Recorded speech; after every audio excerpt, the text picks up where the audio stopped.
everybody. Good morning. I need to get a new candle in here. Hang on.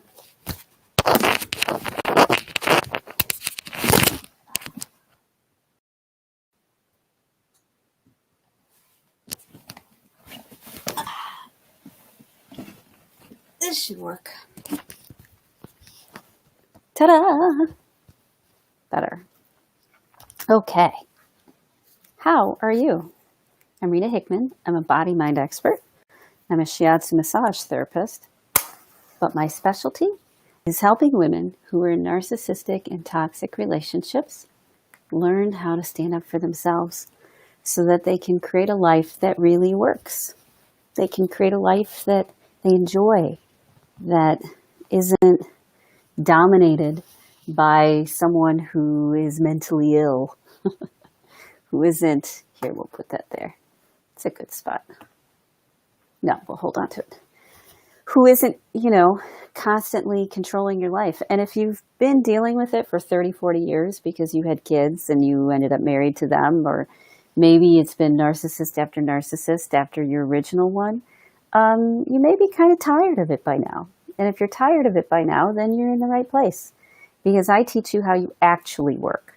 Even if you had trauma, sexual abuse, domestic violence, child abuse, emotional abuse, rageaholic parents, even if you had stuff like that in your history, and you thought that you went to therapy over and over and over, and now you're still in a relationship and you're still triggering and you're still, it's like 30, 40 years later, 50 years later, 60 years later, you're done dealing with this.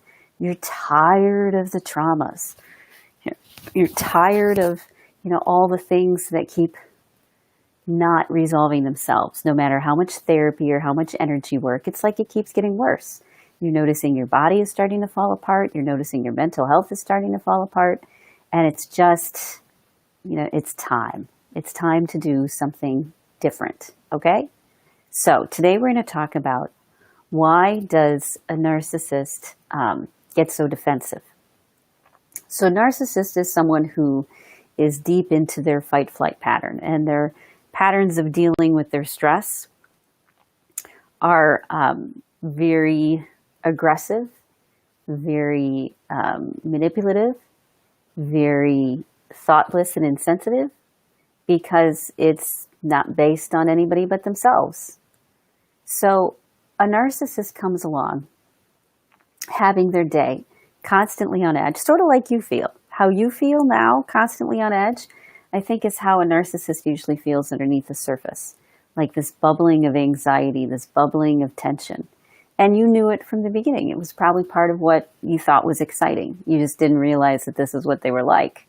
You didn't realize the dark side of all of this energy and tension and excitement and interest and love bombing and attention. If we start with the facts, and the facts are most narcissists are people who are struggling. They're struggling underneath the surface, whether they admit it to anybody or not. And you as their partner are usually the only one who really knows how much they are struggling. And you were willing to help for a long time, but now you're tired of it because helping and all the tools and all the things that you've been doing and the way you've tried to give and fix and be perfect and take the blame, it's just not working anymore. And then all the advice that's out there from people who don't know what it's like to be in a relationship with a narcissist. They're like, oh, just ignore it. Oh, just don't let it bother you. Oh, just let it go. Let go and let God. Oh, you're too oversensitive. You just need to leave him. You just need to, over and over and over, people are telling you what you need to do, and they don't know what they're talking about. And if they do know what they're talking about, they're not able to explain it to you in a way that's practical. It's like these bigger, higher level theoretical ideas of, well, you just need to be in the flow with the universe. Really, what does that mean? And it's not that it's not true. It's just that how does it apply to your everyday life? And most of these wonderful platitudes, they don't. People don't know how they got these insights. They'll say, well, I prayed on it, or got downloaded to me. Well, let's give you a different way of looking at it. So a narcissist is constantly in a part of their brain that is dysregulated. Let's liken it to a band, a percussion band that's out of sync. And because they're out of sync, their thoughts are irrational. Their thoughts are based on emotion.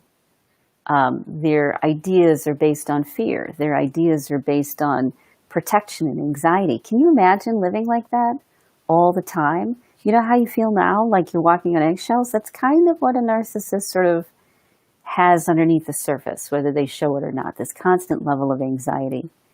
And so when you come along and they've been, feeling under the surface anxious or pressured or stressed all the time, on edge, and you come along and you're a safe person, you're someone that's allowed them to behave this way in the past. Maybe you're married to them, so you're stuck with them. Maybe you've shown caring for them. Maybe they feel safe around you so they can be vulnerable. What happens? They show what's most on their mind, which is their anxiety, which is their anger, which is their frustration. You just happen to be the wrong person at the wrong time. They're not going to take it out on anybody else because it's other people aren't safe, but you're safe. So when a narcissist is getting defensive because you just asked a question, it doesn't mean you asked the wrong question. It doesn't mean you shouldn't have asked the question. It doesn't mean that the question didn't need to be asked. It doesn't even mean that you did it wrong in any way, shape, or form. The narcissist is not having a conversation with you. They're having a conversation with whatever's going on in their own head. You don't even know what that is yet. And many times they'll lie to you about it. That's why they're blaming you, because they're not even willing to admit maybe how vulnerable they feel or insecure they feel. And controlling you and manipulating you and getting mad at you is the way that they end up feeling more in control. It is sad. I mean, for any human being to be in a level of stress chronically, that they feel the need to act out in ways which ultimately push people away from them, ultimately mean that they're not going to have any good relationships, to behave in that kind of a way is really sort of sad. Now, I'm not saying you need to stick with them. That's probably how you ended up with a narcissist in the first place, is you felt sorry for them, or you loved the energy or the passion that they had about things. But this is also a little unstable. You know that. It means that they're going to flip into their dysregulation, into their noisy, out-of-tune percussion band very quickly if they aren't already there. And so when you walk in the door, or when you ask a question, even after you had a really nice time, they're letting down, they're vulnerable, they're not on guard, and you ask something, they're going to trigger. And you don't know when they're going to trigger or how they're going to trigger. So one of the things you start to learn is how to feel or read the situation. The calmer centered you become, the more you use your tools, the more you meditate, the more you listen to brainwave entrainment music, the more you take the time to take baths and get yourself centered and you get regulated, the more you'll be able to read a situation. And suddenly a narcissist isn't as scary as you thought they were, because you are starting to behave differently. You're starting to stand up for yourself. You're starting to become someone who is a force to be reckoned with. And you know what? Narcissists respect people who respect themselves. And when you start to realize that at the end of the day, you're an adult who needs to respect themselves and honor themselves and make sure they get their own needs met, irregardless of a narcissist, your life starts to change. Because now you're getting your needs met because you're meeting them. You're not expecting anyone else to meet them. So why does a narcissist get so defensive? Because they're always defensive.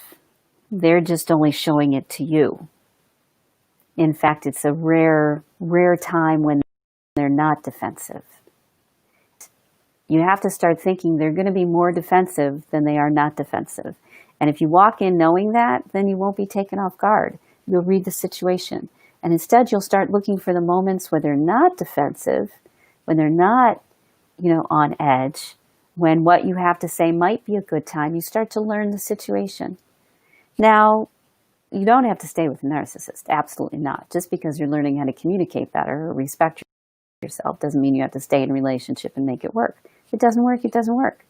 You get to find the people that help you grow in a way that works for you. You don't have to stay in a toxic relationship. But since you're in it, it's a good opportunity to learn about self-respect so that you don't draw in or sound like someone that a predator wants to come after anymore. Now you sound like someone who isn't just a really nice empath, but someone who has enough respect for themselves that other people who have self-respect want to spend time with you. Because the more you respect yourself, the more boundaries you have for yourself, the safer you feel to people. And the safer you feel to people, and the calmer they are, the easier they are to get along with. So, I mean, there's a whole series of steps going on here. And it starts, number one, by when a narcissist gets defensive, pause. You get to pause and regulate yourself because they're always defensive, almost always defensive. You're almost starting to look for the times when they're not. And so if you walk in knowing that, staying in a grounded, centered place, lots of ways to do that, then you'll start to get some traction and move forward, okay? So, happy Friday. I hope you have a wonderful rest of your day. I'm looking forward to the rest. I'm going to go see my folks.